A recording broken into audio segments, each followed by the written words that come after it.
قضات اور اس کا 12واں باب جو 15 آیات پر مشتمل ہے۔ تب افرائیم کے لوگ جمع ہو کر شمال کی طرف گئے اور افتح سے کہنے لگے کہ جب تو بنی امون سے جنگ کرنے کو گیا تو ہم کو ساتھ چلنے کو کیوں نہ بلوایا؟ سو ہم تیرے گھر کو تجھ سمیت جلائیں گے۔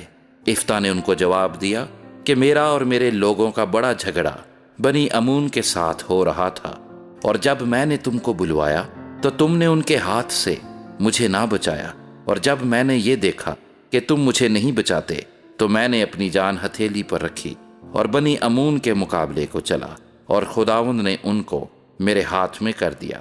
پس تم آج کے دن مجھ سے لڑنے کو میرے پاس کیوں چلے آئے؟ تب افتح سب جلادیوں کو جمع کر کے افرائیمیوں سے لڑا، اور جلادیوں نے افرائیمیوں کو مار لیا، کیونکہ وہ کہتے تھے کہ تم جلادی افرائیم ہی کے بھگوڑے ہو جو افرائیمیوں اور منسیوں کے درمیان رہتے ہو۔ اور جلادیوں نے افرائیمیوں کا راستہ روکنے کے لیے یردن کے گھاٹوں کو اپنے قبضے میں کر لیا، اور جو بھاگا ہوا افرائیمی کہتا کہ مجھے پار جانے دو تو جلادی اس سے کہتے کہ کیا تو افرائیمی ہے؟ اگر وہ جواب دیتا نہیں تو وہ اس سے کہتے شبلت تو بول، تو وہ سبلت کہتا، کیونکہ اس سے اس کا صحیح تلفظ نہیں ہو سکتا تھا۔ تب وہ اسے پکڑ کر یردن کے گھاٹوں پر قتل کر دیتے تھے۔ سو اس وقت 42,000 افرائیمی قتل ہوئے، اور افتح 6 برس تک بنی اسرائیل کا قاضی رہا۔ پھر جلادی افتح نے وفات پائی اور جلاد کے شہروں میں سے ایک میں دفن ہوا۔ اس کے بعد بیت الحمی ابسان اسرائیلیوں کا قاضی ہوا۔ اس کے 30 بیٹے تھے اور 30 بیٹیاں۔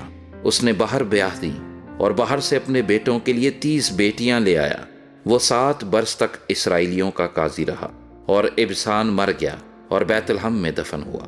اور اس کے بعد زبولونی ایلون اسرائیل کا قاضی ہوا، اور وہ 10 برس اسرائیل کا قاضی رہا۔ اور زبولونی ایلون مر گیا اور ایلون میں جو زبولون کے ملک میں ہے دفن ہوا۔ اس کے بعد فراتونی ہلیل کا بیٹا عبدون اسرائیل کا قاضی ہوا، اور اس کے 40 بیٹے اور 30 پوتے تھے، جو 70 جوان گدھوں پر سوار ہوتے تھے، اور وہ 8 برس اسرائیلیوں کا قاضی رہا۔ اور فراتونی ہلیل کا بیٹا عبدون مر گیا، اور امالیکیوں کے کوہستانی علاقے میں فراتون میں جو افرائیم کے ملک میں ہے دفن ہوا۔